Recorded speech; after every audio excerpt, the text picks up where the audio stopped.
Your first step before you say anything is you're going to ask that person for permission to give them feedback.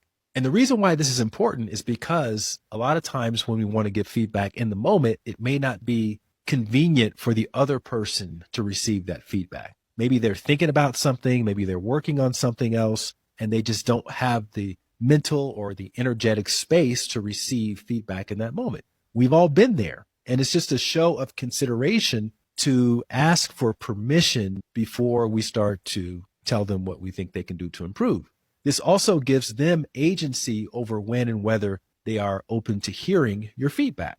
99% of the time, they're going to say, sure, tell me what's on your mind. Or they'll say, now is not a great time because of X, Y, and Z reasons, but how about we meet later? If they value your friendship or your relationship or your connection, then they are going to agree to hear your feedback. And if they don't value your feedback, that's feedback too about the quality of the dynamic that you have.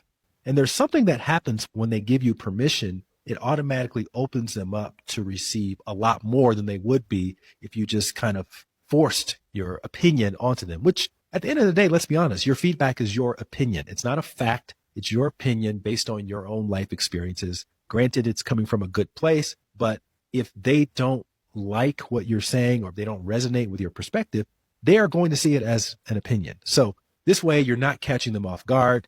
They've had a chance to say yes. They've opened the door. And if they say no, that's okay too. Again, maybe it's not the right moment and you can always circle back. But if they say yes, that means that they've agreed to receive. You're not pushing it. You're actually being invited. And that subtle shift turns the whole thing from a confrontation into a collaboration.